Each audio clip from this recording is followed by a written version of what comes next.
bénissons encore le Seigneur pour sa présence en ces lieux et nous lui disons encore merci. Je bénis le Seigneur pour la vie du pasteur et du couple pastoral qui me permet encore ce soir d'être là afin de vous libérer ce message que le Seigneur m'a transmis. Je remercie le Seigneur pour leur vie. Je remercie le Seigneur pour le ministère et pour l'œuvre dans leur vie. Et nous rendons grâce à Dieu. Amen. Donc ce soir, nous nous retrouvons encore pour nos jeudis de victoire, où nous avons pour thème devenir un acteur de la marche de Jésus-Christ. Devenir un acteur de la marche de Jésus-Christ. Amen.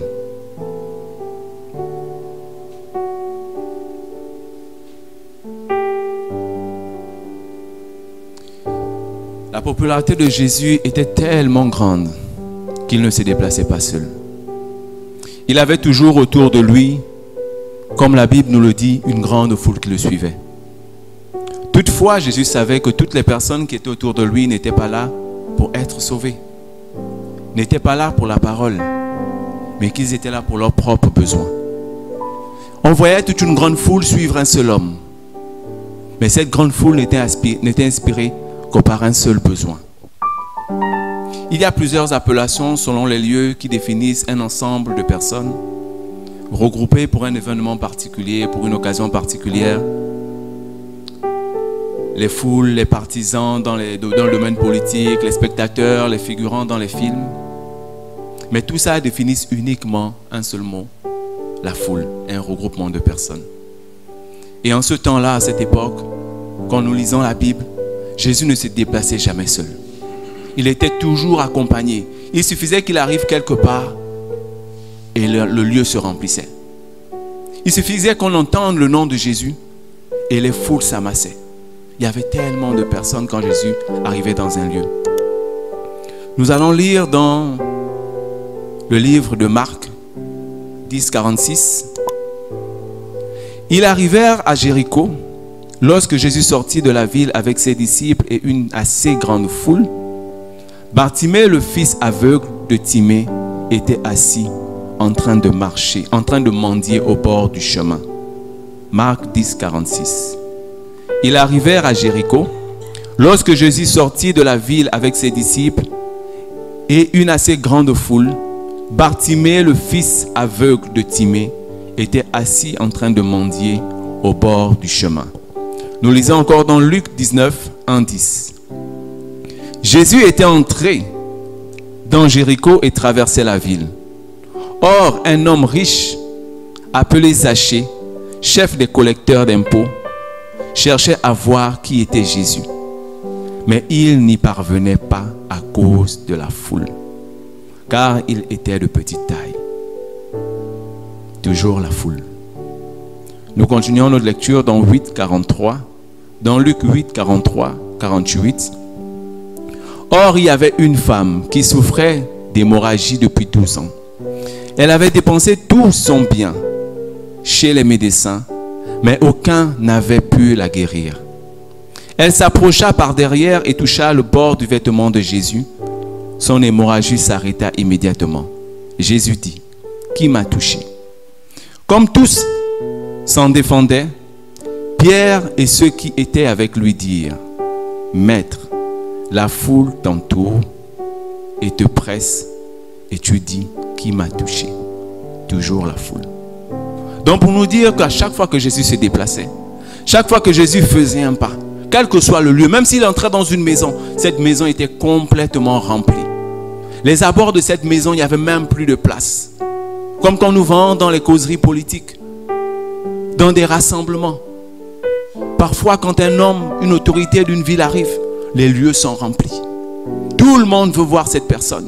Quand une star de ce monde arrive, tout le monde veut voir cette personne. Et en ce temps-là, Jésus ne se déplaçait pas seul. Chaque fois qu'on voyait Jésus, on voyait les miracles. Et quand on voyait le miracle, on voyait la foule. Parce que Jésus, quand il se plaçait en ce temps, il était tellement populaire. Amen.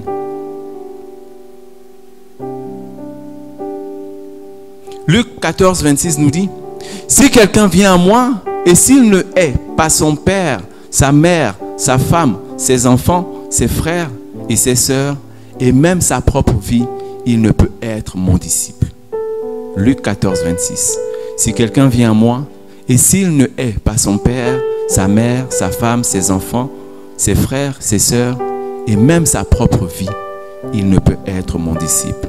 Nous avons vu ici, dans ces 3 versets que nous avons lus, on parle d'un même mot, la foule. La foule. Et le thème de notre jeudi de victoire aujourd'hui, c'est devenir un acteur de la marche de Jésus. Pourquoi la foule? Pourquoi devenir un acteur? Et pourquoi nous voyons la foule? Amen. La foule est beaucoup plus portée à chercher la main de Dieu. Amen. La foule est beaucoup plus portée à chercher la main de Dieu. Ce qu'il fait, ses œuvres, plutôt que sa personne. Quand nous voyons des gens rassemblés pour une personne, parfois ce n'est pas pour ce que la personne est. Parfois ce n'est pas pour chercher ce que la personne, pour chercher à connaître la personne, mais c'est pour ce qu'il peut nous donner. Et plusieurs en ce temps-là cherchaient uniquement ce que Jésus pouvait leur apporter. Le soutien que Jésus pouvait ramener dans leur vie. La guérison, les miracles, la nourriture. Ils venaient pour leurs propres besoins, pour trouver la solution à leurs problèmes. La foule aime le mouvement et le spectacle. Tout ce qui est émotionnel et prodigieux est son domaine de prédilection. La foule cherche comment résoudre ses problèmes. La foule aime le spectacle. S'il y a un lieu où il n'y a pas de spectacle, vous n'aurez pas de foule. S'il n'y a pas de démonstration, vous n'aurez pas de foule. Amen. Après avoir entendu plus ou moins ces caractéristiques par rapport à la foule, on peut se poser la question.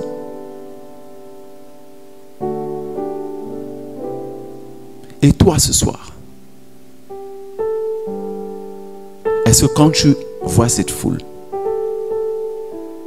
où es-tu positionné? Amen.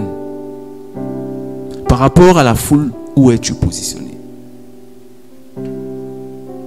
Quelle est cette foule dans laquelle, quelle est cette foule qui t'empêche de devenir un acteur? Parce que beaucoup parmi eux n'étaient pas des acteurs. Beaucoup parmi eux étaient là uniquement pour le rassemblement. Beaucoup parmi eux, et même la majorité, n'étaient que là en tant que spectateurs et non acteurs. Amen. Jésus n'a pas besoin de personnes qui le suivent, juste pour ce qu'il fait et fera dans leur vie. Ce ne sont pas toutes les personnes qui suivaient Jésus qui sont forcément sauvées. Ce ne sont pas toutes les personnes qui criaient « Jésus, montre-nous le chemin » qui sont forcément sauvées et qui cherchaient réellement le chemin. Amen. Comme lors d'un rassemblement, d'une manifestation ou même un tournage de film, toutes ces personnes-là ne seront pas connues. Nous pouvons avoir un grand rassemblement, nous pouvons avoir une foule de personnes, mais combien parmi ces personnes écriront leur nom? Combien parmi ces personnes seront inscrits dans le livre? Combien parmi ces personnes seront sauvées?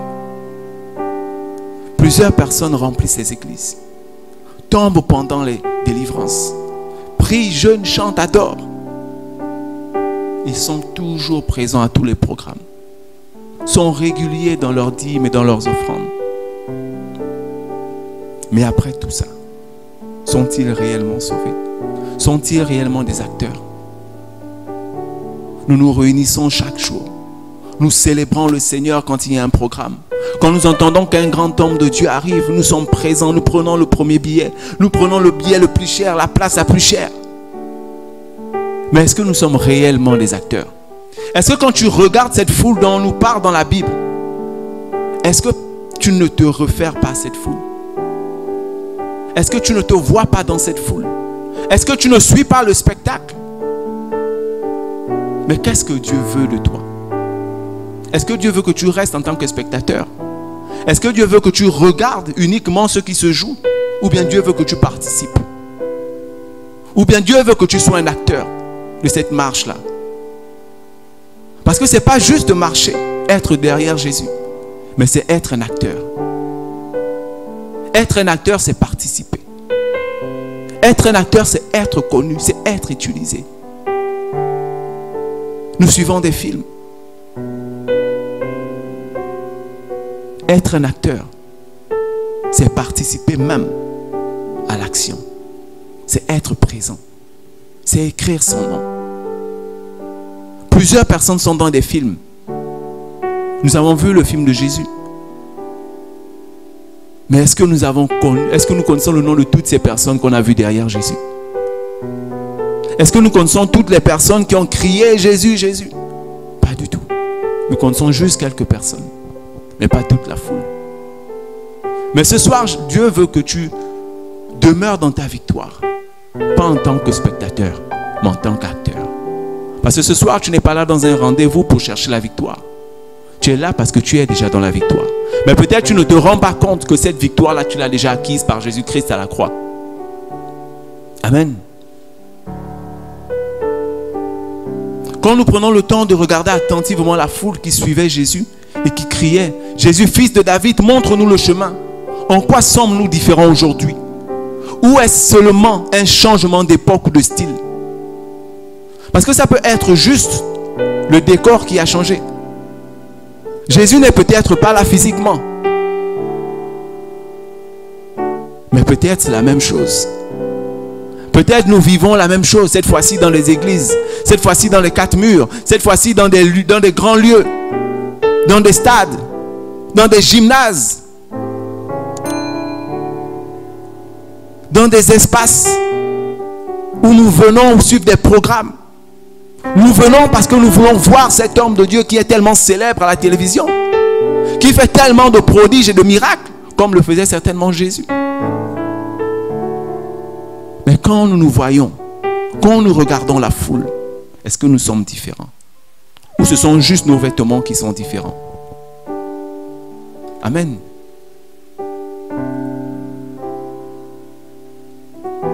Aujourd'hui, Jésus voudrait que tu sois un acteur et non un spectateur comme cette foule qui le suivait.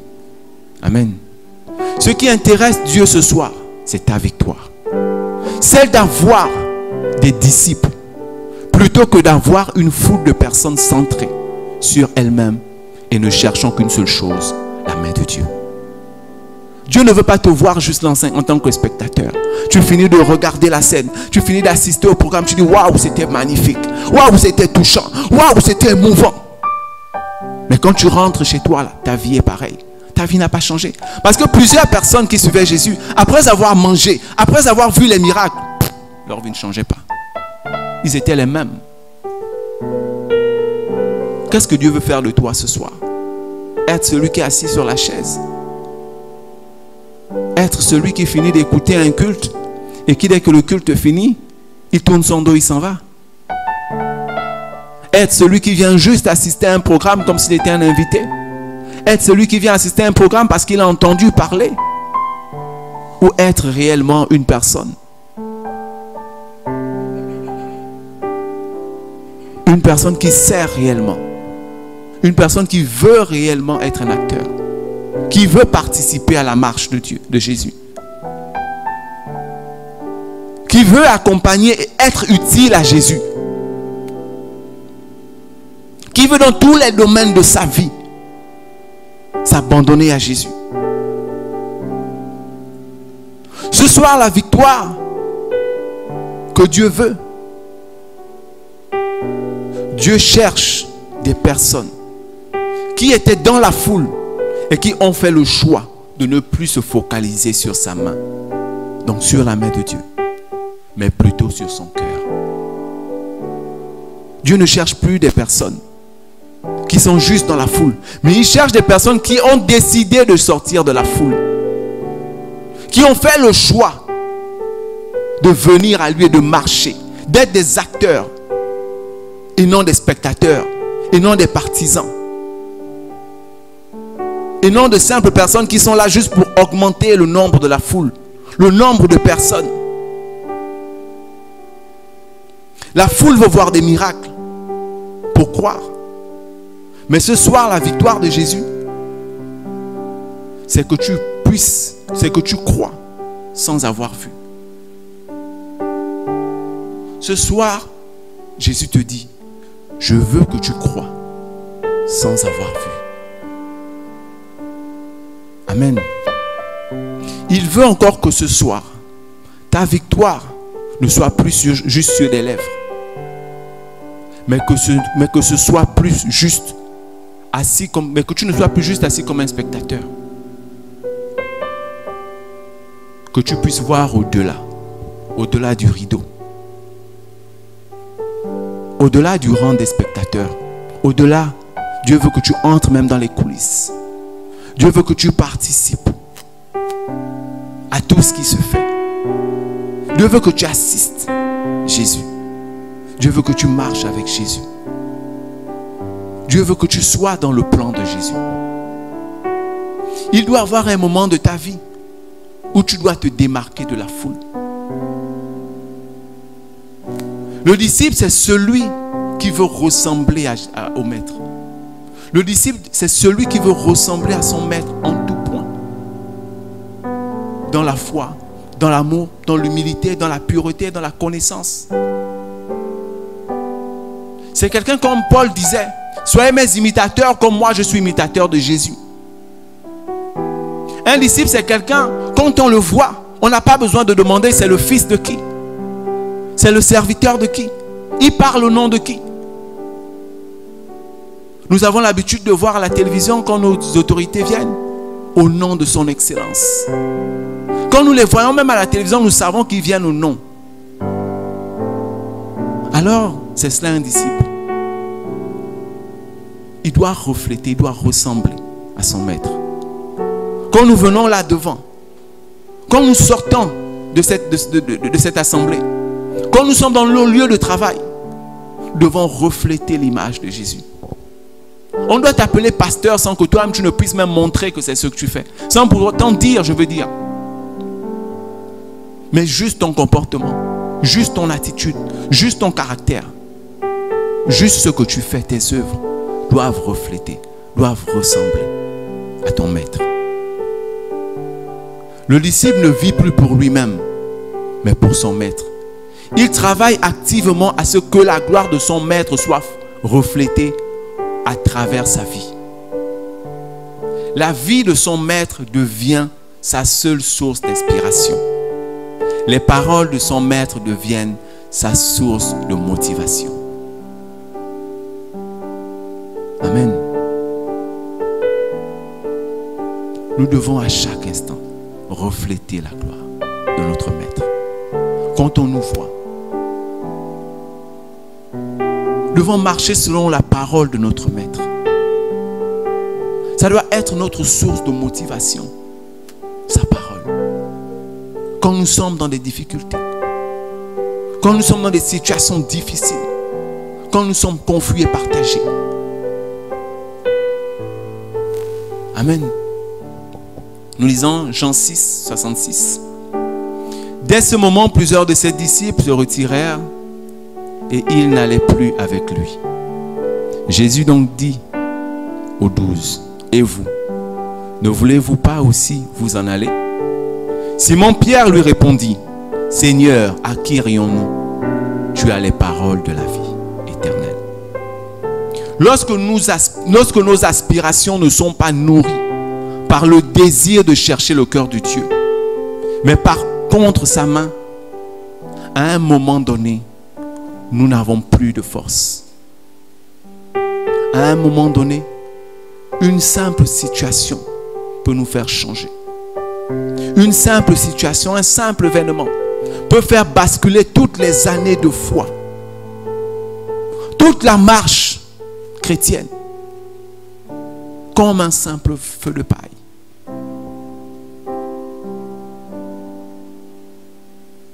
Et nous voyons que plusieurs qui étaient avec Jésus. Parce que par moments, Jésus parlait durement. Et certains n'arrivaient pas à croire. Certains se disaient peut-être qu'ils sont là. Mais ce n'est pas vraiment leur chemin. Ils ne sont pas en fait. Ils se sont trompés. Ils ont suivi les miracles. Ils n'ont pas suivi la parole. Et beaucoup sont partis. Beaucoup ont abandonné. En ces débuts d'année, beaucoup sont partis. Beaucoup se sont arrêtés en cours de route. Amen. De nombreuses personnes avant nous ont décidé un jour de sortir de la foule et de devenir des acteurs de la marche et de l'histoire de Jésus. Toi aujourd'hui, quand tu te vois, est-ce que tu es aujourd'hui capable de décider de devenir un acteur de la marche de Jésus? Devenir un disciple? D'écrire ton nom? Il y a plusieurs personnes avant nous et nous pouvons citer quelques-uns. Nous avons Abraham qui fut le père de la foi, qui a décidé de suivre, qui a décidé de marcher selon une voie qu'il avait entendue. Nous le voyons, nous le lisons à chaque fois. Abraham, quand Abraham a décidé de sacrifier Isaac, Dieu l'avait déjà fait pour nous. Dieu avait déjà décidé de sacrifier Jésus-Christ. Aujourd'hui, Abraham est appelé le père de la foi. Nous avons David, qui malgré toute l'armée et les dires de ses frères, son jeune âge a décidé de combattre contre Goliath, qui est devenu par la suite l'homme selon le cœur de Dieu. Ils ont décidé un jour de sortir de la foule. La foule, ce sont toutes ces idées. La foule, c'est toute cette logique. La foule, c'est toutes ces choses qui t'empêchent de marcher selon la volonté de Dieu. La foule, ce sont les commérages.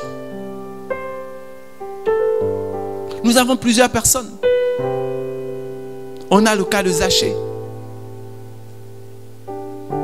qui malgré la foule et sa petite taille a décidé de sortir de la foule, de prendre une autre direction et de monter plus haut que tout le monde. Parce qu'il avait décidé un jour de sortir. Nous lisons dans Luc 19, 1 à 11. 19, 1, 19, 1, 4 et 5. Il courut en avant et monta sur un sycomore pour voir Jésus, parce qu'il devait passer par là. Lorsque Jésus fut arrivé à cet endroit, il leva les yeux, le vit et lui dit: Zachée, dépêche-toi de descendre, car il faut que je m'arrête aujourd'hui chez toi. Amen. Nous avons encore le cas de Bartimée. Cet homme aveugle qui ne pouvait pas se déplacer et qui pensait qu'il était condamné à mendier, qui pensait qu'il était condamné à rester aveugle, à ne pas voir le monde. Une fois de plus, malgré la foule, Bartimée a décidé de sortir de la foule. Bartimée a décidé de sortir des pensées obscures. Bartimée a décidé de sortir des préjugés. Bartimée a décidé de sortir de la logique. Et Bartimée a crié. Nous pouvons encore lire rapidement dans Marc 10, 47. Il entendit que c'était Jésus de Nazareth. Et il se mit à crier: Fils de David, Jésus, aie pitié de moi. Beaucoup le reprenaient pour le faire taire. Mais il criait beaucoup plus fort: Fils de David, aie pitié de moi. C'est ainsi la foule. La foule va toujours t'empêcher d'atteindre le but. Tu vas regarder, tu es dans l'assemblée, tu veux faire quelque chose, mais tu dis: mais que diront les gens sur moi? Que diront les gens de moi? Qu'est-ce que les gens pensent de moi? Si je fais cette chose, est-ce que je serai approuvé par les autres? Toujours les autres. Toujours le regard des autres. Tout ça, c'est la foule. La foule qui t'empêche d'avancer. La foule qui t'empêche d'entreprendre. La foule qui t'empêche d'être un acteur. La foule qui t'empêche d'être sauvé. Mais ces personnes ont décidé un jour, quelle que soit la foule, quel que soit le nombre de personnes, moi je verrai Jésus. Moi je marcherai avec Jésus. Moi je changerai ma vie aujourd'hui. Moi j'inscrirai mon nom aujourd'hui dans la Bible. Beaucoup ont décidé que leur vie devait changer et qu'ils ne pouvaient plus continuer dans la foule, qu'ils ne pouvaient plus continuer à être de simples spectateurs, de simples figurants. Et ils ont décidé ce jour-là de devenir des acteurs, de devenir des acteurs de cette marche. Nous avons là l'histoire de la femme à la perte de sang, qui a décidé un jour que non, c'était devenu trop pour elle. Elle avait tout dépensé. Mais vous imaginez cette femme, cette pauvre femme, fatiguée. Et toute la foule qui entourait Jésus. Je n'imagine pas la foule. Je n'imagine pas le nombre de personnes. Nous voyons quand une simple autorité arrive. Comment il est entouré. Malgré notre gabarit, nous ne pouvons pas nous approcher de lui. Mais cette femme avait décidé ce jour-là que si je puisse seulement toucher le pan de son vêtement, le bord de son vêtement.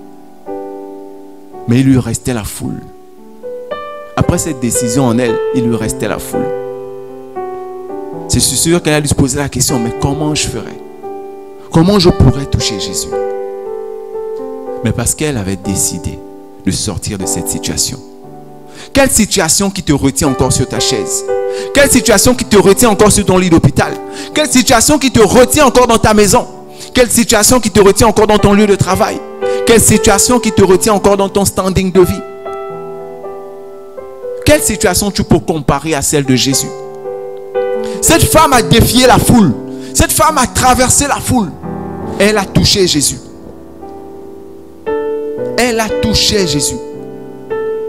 Elle s'approcha par derrière et toucha le bord du vêtement de Jésus.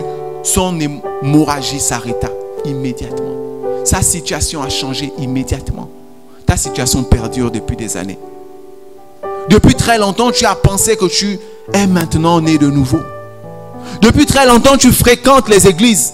Depuis très longtemps, tu as de grands postes au sein des églises, au sein des congrégations. Le tout-puissant comptable de l'église. La maman de l'église, le papa de l'église, le frère en Christ de l'église, la sœur en Christ de l'église, depuis des années.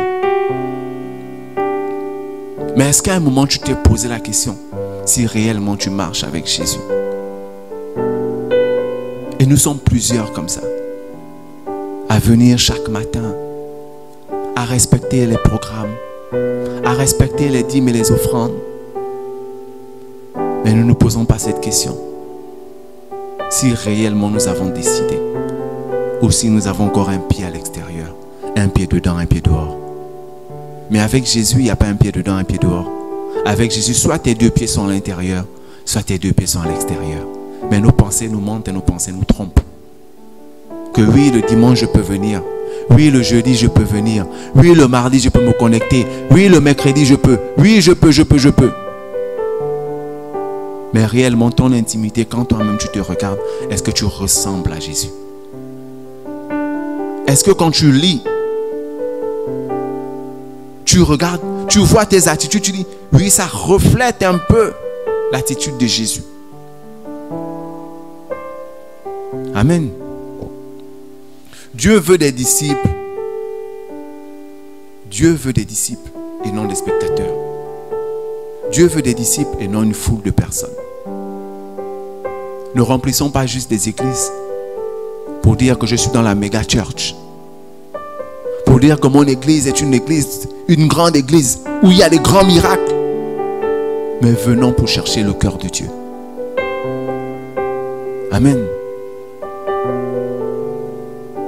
Jésus veut que nous soyons des disciples. Dieu veut que nous soyons des disciples.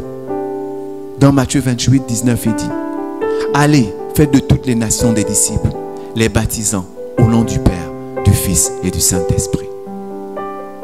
Il veut que nous soyons des disciples, afin de faire du monde entier des disciples. Mais si nous déjà, qui sommes au sein des églises, si nous déjà qui sommes censés refléter, nous ne reflétons pas. Quand nous nous trouvons dans des situations au travail, c'est même nous les premiers à commencer à donner des idées, de mauvaises idées. Nous sommes les premiers à avoir de mauvaises pensées. Mais quelle image donnons-nous du royaume de Dieu? Quelle image donnons-nous de la marche de Jésus-Christ?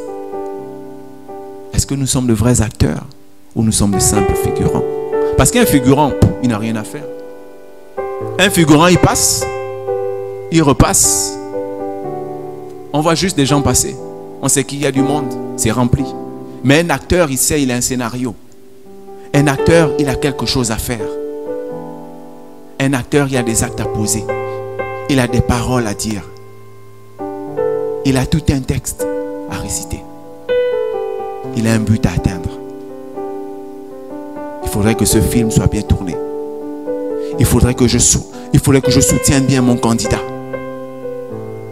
Il faudrait. Il veut atteindre un but. Mais un figurant, c'est juste être là. Il est juste là. Il peut aller manger un instant. Mais l'acteur, tant que son action n'est pas finie, il ne peut pas manger. Mais le figurant, il peut vite courir, il fait un tour. Il va vite manger. Parce que la même personne va passer 2 fois. Ou 3 fois, ou 5 fois. Amen. Quand tu regardes, quelle est cette foule-là qui te dérange? Dans quelle foule tu te situes? Est-ce réellement une marche? Tu es réellement un acteur? Ou bien tu es dans la foule? Ou bien tu es assis comme le dimanche chaque jour? Regarde autour de toi. Et regarde la foule qui t'entoure. Amen. Nous avons tous compris qu'être présent aux différents programmes ou être à jour dans ses cotisations à l'église ne sauve pas, bien que cela est utile pour l'avancement de l'œuvre. Amen. Comme le pasteur le dit souvent, il faut être un serviteur et non seulement un simple instrument. Parce que Dieu peut juste t'utiliser et ne pas te considérer. Plusieurs sont utilisés, mais plusieurs ne seront pas reconnus. Alors tu veux juste être un simple instrument ou tu veux être un serviteur? Parce qu'un serviteur dans une maison, il est reconnu. Mais un instrument, s'il se casse, bon écoute, il a assez été utilisé, c'est bon, il peut se mettre au garage ou bien on peut le mettre à la poubelle. Mais un serviteur, il est là, toujours auprès de son maître. Amen. La marche avec Dieu est une prise de décision personnelle. Quel que soit le nombre de temps que tu mettras à suivre ou à le faire pour un but personnel, bien qu'ayant des postes ou être un acteur incontournable au sein de ta congrégation, mon frère, ma soeur, ta marche avec Dieu n'a pas encore commencé. Ta marche avec Dieu n'a pas encore commencé. Et plusieurs parmi nous, plusieurs personnes ont mis 10 ans, 20 ans dans une église, mais leur marche n'a pas encore commencé. Ils ne sont qu'à la porte. Ils ne sont qu'en train de crier, Jésus, fils de David, montre-nous le chemin. Mais ils ne disent pas comme Pierre, ouvrions-nous. Tu as les paroles de la vie. Ce sont des personnes, quand ça chauffe, ils vont s'asseoir. Quand c'est bon, quand ils voient un miracle, oh Seigneur! Dieu ne veut plus que nous soyons ce genre de personnes, ce style de personnes, cette foule. Il voudrait que nous soyons des disciples.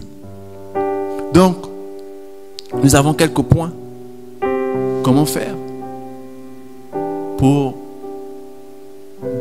être un acteur, pour devenir un acteur? Quelques points que j'énumérerai, certainement il y en a plus. Nous pouvons d'abord déjà commencer par une vraie prise de décision.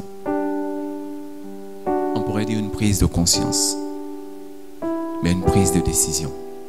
Toutes ces personnes que nous avons citées plus haut ont un jour décidé de changer. Abraham a décidé de marcher un jour avec Dieu. David a décidé un jour de ne plus être le petit. Zachée a décidé un jour que malgré ma petite taille, je vais monter sur le sycomore et je serai vu par Jésus. Décider de sortir de la foule comme deuxième point. Des préjugés, de la logique du monde, des regards des autres. Ah oui. Ils ont aussi subi les regards des autres. C'est pas parce que c'est écrit tout simplement qu'ils ont fait, Dieu était avec eux. Mais Abraham a dû subir. On a dû prendre Abraham pour un fou. Même vous-même, quand vous lisez déjà la parole, quand vous commencez à lire l'histoire d'Abraham, vous pouvez vous dire, mais le gars, il délirait. Comment du jour au lendemain, tu peux tout abandonner? Comment tu abandonnes toute la richesse de ton père? Parce que son père était riche. Comment tu abandonnes tout ça pour dire que tu vas dans un lieu même que tu ne connais pas? Comment tu vas te déplacer de ta maison? Dire, bon, papa, maman, Claver, bon, aujourd'hui, je quitte la maison. Mais tu vas où? Je ne sais pas. J'ai entendu une voix qui m'a parlé, mais tu es fou. Mais ils ont tous vécu l'humiliation. Ils ont vécu le rejet. Ils ont vécu les préjugés. Ils se sont aussi parfois dit que le monde ne fonctionne pas comme ça. Tu t'es parfois dit aussi, non, malgré la pensée que j'ai, beaucoup sont perdus comme ça. Malgré la pensée que j'ai, non, c'est pas logique. Le monde ne fonctionne pas comme ça. Là. Ce que j'ai eu là, c'est pas la pensée de Dieu. Parce que si c'était la pensée de Dieu, c'est sûr que ça devait venir comme ça. C'est sûr que ça devait se faire comme ça. Eux aussi, ils ont vécu la même chose. Mais ils ont décidé. Zachée avait de l'argent, mais Zachée a décidé. Zachée pouvait payer quelqu'un pour dire, soulève-moi. Non. Ce jour, il n'avait besoin de personne pour le soulever. Parce qu'il avait pris une décision qui le coûtait. Zachée, le grand collecteur d'impôts, est monté sur un sycomore. Toi, la simple personne qui n'a rien, tu regardes le monde. Tu as peur du regard du monde.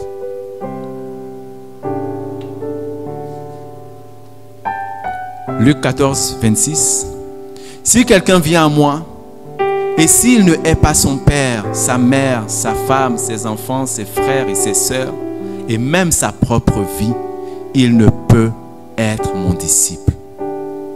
Ils ont tout abandonné. Ils ont tout laissé. Abraham a tout abandonné. Abraham a tout laissé. La femme a tout vendu. Jusqu'à sa dignité.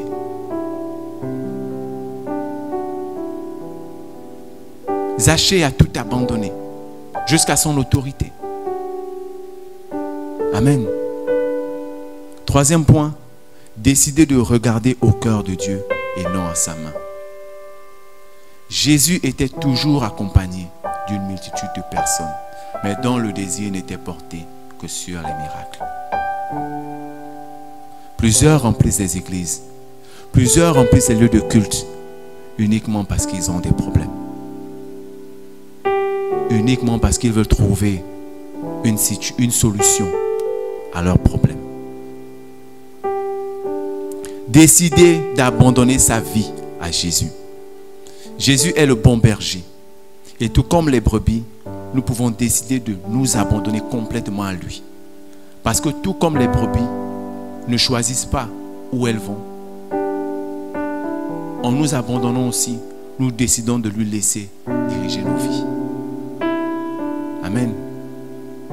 En dernier point pour finir, décider de croire et de marcher selon la parole. Plusieurs nous donnons à Christ et sommes parfois les premiers à faire des choses qui ne vont pas dans le sens de la parole de Dieu. Tout ça doit changer pour décider. Tout ça doit changer pour devenir un acteur de la marche de Jésus. Jésus ne veut plus que nous soyons juste dans la foule. La victoire à la croix n'est pas juste pour que nous restons là. Et quand le culte finit, quand le programme finit, nous rentrons chez nous, nous retrouvons nos problèmes, nous retrouvons notre comportement sur la route, nous retrouvons notre méchanceté. Non.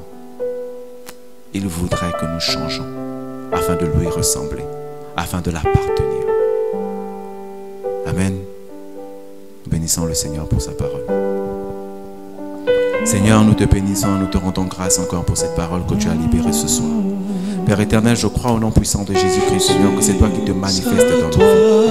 Et Seigneur, tu nous donnes la force de décider, Seigneur, quelle que soit la foule, quel que soit ce qui nous empêche, Seigneur, de nous abandonner à toi, quel que soit ce qui nous empêche de nous retirer, quel que soit ce qui nous empêche, Père éternel, Seigneur, de nous donner complètement à toi, Seigneur, et de ne plus chercher, Père éternel, ta main, mais de chercher ton cœur. Ce soir, Seigneur, nous voulons te remettre nos vies. Ce soir, Père éternel, Seigneur, nous voulons, Père éternel, demeurer dans cette victoire de la croix, car tu as donné ton Fils Jésus-Christ afin que nous soyons, Seigneur, sauvés, afin que nous puissions hériter de cette victoire.